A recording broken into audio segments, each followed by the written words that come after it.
Péssimas notícias para o torcedor do Corinthians. Gonzalo Plata não será mais contratado pelo Timão e Alex Arce é alvo de um time do Rio e outro time do Paraná. Vídeo de hoje do canal do Nicola atualiza sobre essas contratações e fala sobre o São Paulo. O tricolor ainda trará algum reforço nessa janela de transferências? Você sabia que dois grandes paulistas estão entre os piores no segundo turno do Campeonato Brasileiro? Falo também sobre o Flamengo, notícias horrorosas. O Fla perdeu dois jogadores super importantes até o fim dessa temporada. Já o Vasco espera anunciar nas próximas horas Maurício Lemos como novo reforço. Tem as últimas do mercado, bastidores, finanças e muito mais.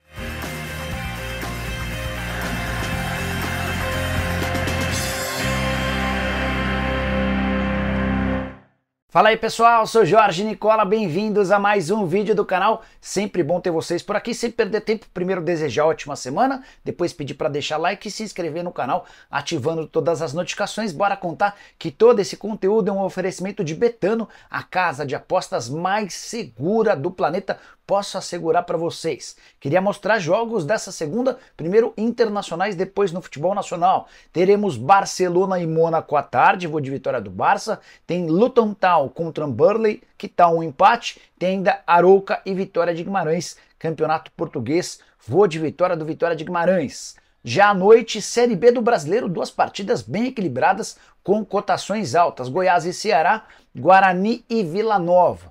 Se você é bom de palpite, gosta de futebol, vem se divertir comigo na Betano. Para participar é simples, link no comentário fixo, você vai clicar, se cadastrar, só não esquece de utilizar o promo code Nicola para ter direito a até R$500 de bônus de boas-vindas.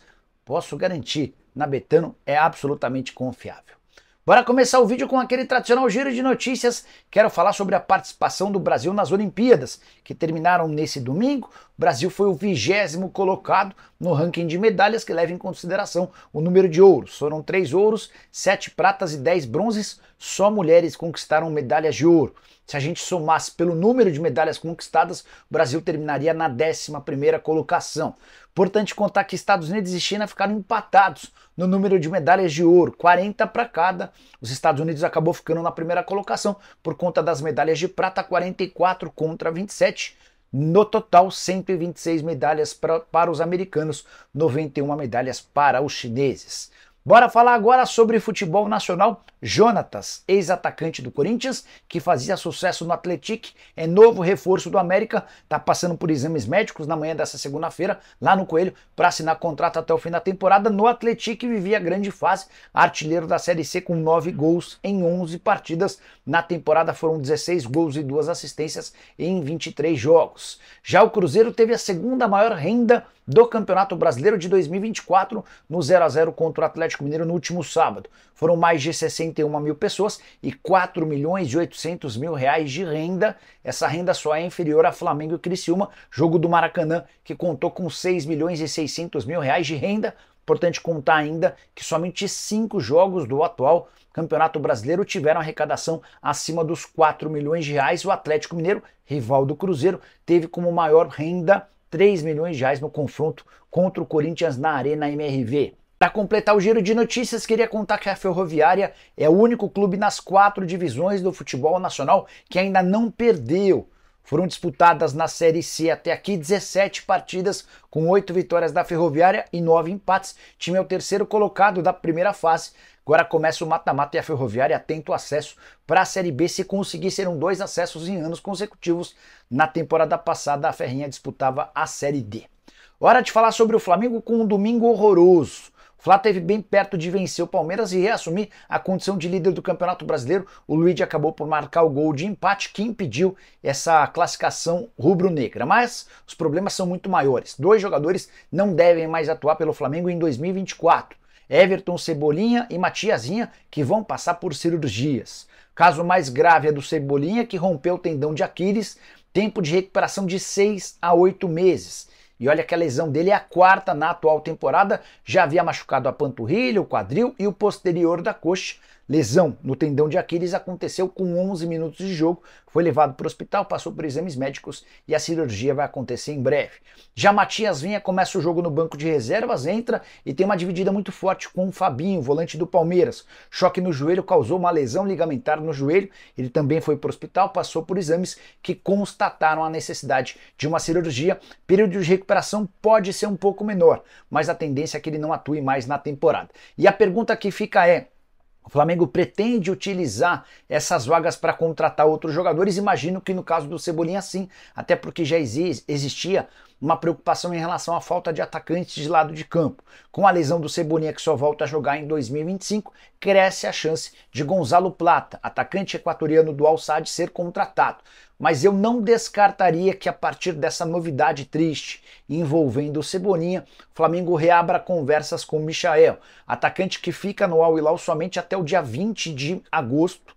O time dele disputa nessa terça-feira a semifinal da Supercopa da Arábia Saudita. Se passar a final, vai jogar no dia 20. E a partir daí ele fica livre no mercado. Poderia ser uma alternativa para repor a saída do Cebolinha. Você gosta da ideia? Já usa o espaço para comentário e deixa a sua opinião, beleza? Hora de falar sobre Maurício Lemos. Entre Vasco e Atlético está tudo acertado para que o zagueiro uruguaio de 28 anos de idade se torne reforço cruzmaltino. Agora o Vasco só aguarda pelo sim do atleta, que viveu situação parecida algumas semanas atrás com o São Paulo, mas optou por permanecer no Galo. Na oportunidade, o que preocupava o Lemos era a chance de ir para o São Paulo para continuar na condição de reserva. Ele tem sido bem pouco utilizado pelo técnico Gabriel Milito no Atlético. No Vasco, a expectativa é diferente, ele chegaria para ser titular, formando dupla de zaga com o João Vitor. Só é importante lembrar que o Atlético topa liberá-lo sem custos, o Vasco só precisa assumir os salários, algo na casa dos 400 mil por mês. Maurício Lemos tem contrato até dezembro de 2025 e nem viajou com o elenco atleticano para a Argentina, onde o Atlético enfrenta nessa terça-feira o São Lourenço, partida de ida das oitavas de final da Libertadores da América. Só para completar sobre o Vasco, Yuri César é hoje o atacante com mais chances de ser contratado. O Vasco quer um zagueiro e um atacante de lado. Brian Rodrigues, o atacante uruguaio que pertence ao América do México, está bastante distante. Gonzalo Plata se tornou extremamente caro. O Yuri César parece mais compatível com a realidade financeira cruzmaltina. Hora de falar sobre os sauditas que ofereceram um caminhão de dinheiro para Vinícius Júnior.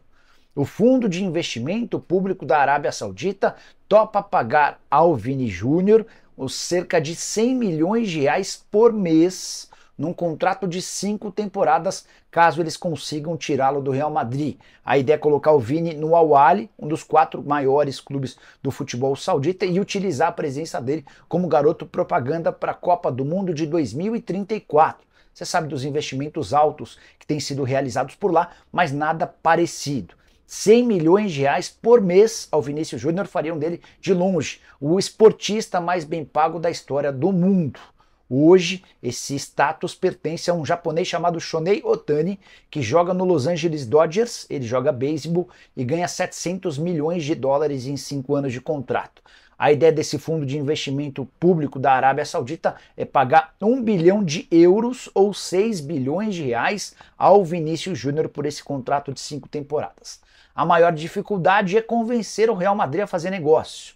O Real já disse que não tem interesse em negociar o Vini Júnior, a menos que seja feito o pagamento da multa rescisória, que é também de 1 bilhão de euros ou 6 bilhões de reais. Só para completar, Vinícius Júnior, que ganha hoje algo na casa dos 10 milhões de reais por mês, seria a chance de fazer seu salário valer 10 vezes mais, com uma mudança radical do Real Madrid para o Al Ahly. E você, se fosse o Vinícius Júnior, pediria para sair ou permaneceria na Espanha? Já uso o espaço para comentário para deixar sua opinião, beleza? Hora de falar sobre o Corinthians. Quero atualizar sobre Gonzalo Plata, que gerou enorme expectativa no torcedor alvinegro durante o fim de semana.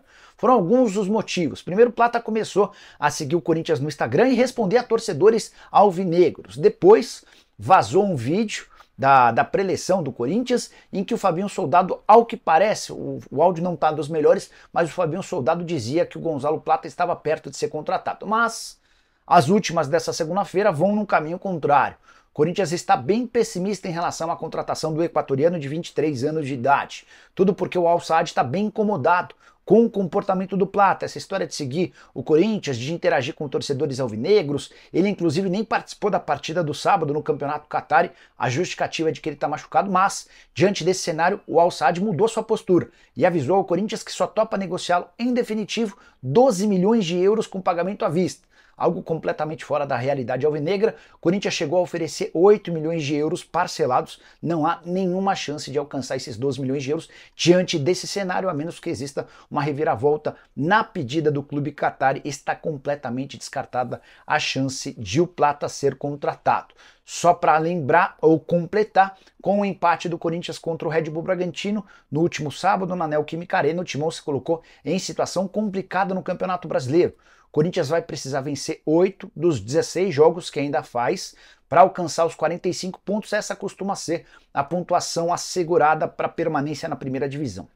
O problema é que nos 22 primeiros jogos que disputou, o Corinthians venceu só 4, então ele precisaria melhorar muito seu aproveitamento e a sequência de próximos jogos do Corinthians é bastante complicada. Eu gostaria que você usasse o espaço para comentário para dizer o que você pensa a respeito da possibilidade de rebaixamento do Timão.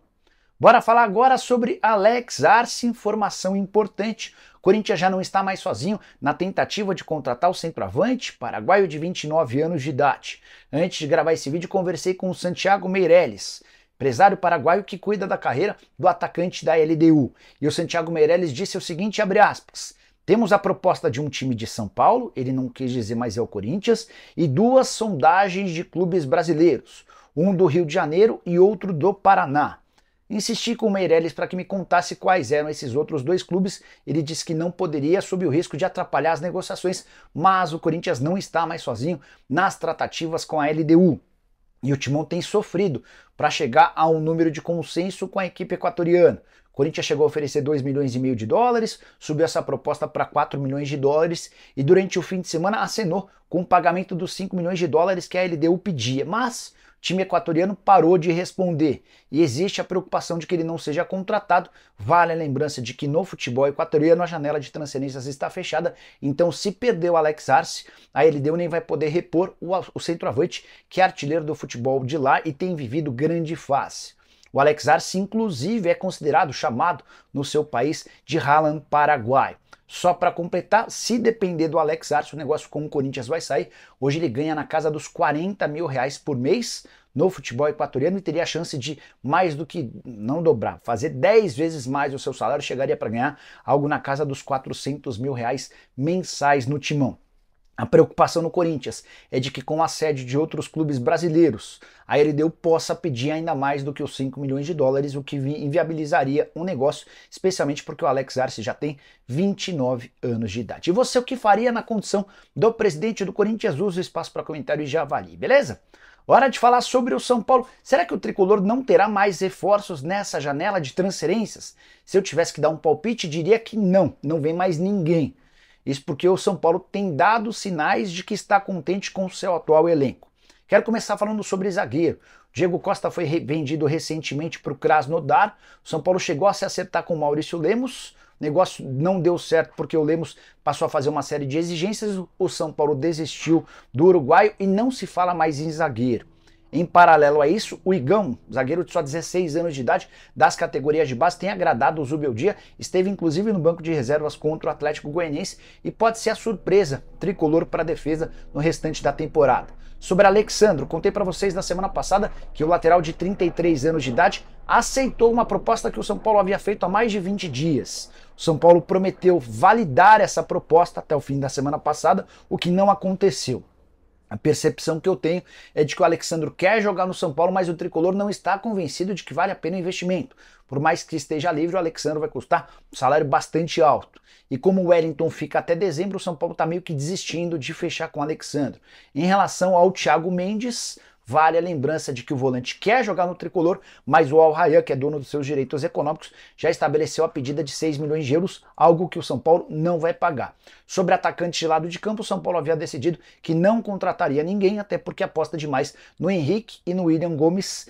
A continuar desse jeito, o tricolor terminará a janela sem mais reforços. Bora falar agora sobre o Internacional, que decidiu demitir Magrão, que era seu diretor esportivo de futebol. Inter que vive fase horrorosa, empate em 2-2 com o Atlético Paranaense na noite desse domingo, jogo que fechou a rodada. O Inter chegou a abrir 1-0, tomou a virada e no último lance da partida o Wanderson empatou. Resultado que serviu para amenizar um pouquinho da crise, mas o Internacional continua bastante ameaçado do rebaixamento, 22 pontos conquistados, só um ponto à frente do Vitória, que é o 16º, e do Corinthians, que é o 17º. Timão abre a zona do rebaixamento. Internacional que não consegue bons resultados, já foi eliminado de todas as competições e vive enorme pressão mesmo depois da chegada de Roger Machado. Inclusive o técnico ex-Juventude, que fazia bom trabalho em Caxias do Sul, também já tem sido cobrado. O Magrão acaba caindo pela falta de resultados, mas também por uma série de polêmicas que envolveram contratações de atletas para as categorias de base. Só para completar, pro lugar do Magrão, existe uma especulação de que Júlio Rondinelli, que faz trabalho espetacular à frente do Juventude, seja o escolhido, embora até agora não exista proposta. Quero fechar o vídeo para falar sobre a classificação do retorno do Campeonato Brasileiro, e dois grandes paulistas ocupariam a zona do rebaixamento se essa classificação só do segundo turno valesse. Importante lembrar que o segundo turno tem só 3 rodadas, mas os únicos com 100% de aproveitamento são Grêmio e Fortaleza, 9 pontos conquistados para cada um deles. Criciúma, Vitória, São Paulo e Fluminense aparecem com 6 pontos na sequência. Cruzeiro, Vasco, Bahia, Flamengo, Juventude, Galo e Atlético Paranaense tem 4 pontos. Botafogo e Internacional 3 pontos. Aqui a galera que ainda não conseguiu vingar. Corinthians, Bragantino e Palmeiras têm 2 pontos cada. Já Cuiabá e Atlético Goianiense, os grandes favoritos ao rebaixamento, não pontuaram no retorno. E você já definiu os seus rebaixados? Usa o espaço para comentário para opinar. Só não esquece de deixar like e de se inscrever no canal. A gente se encontra à tarde. Tchau!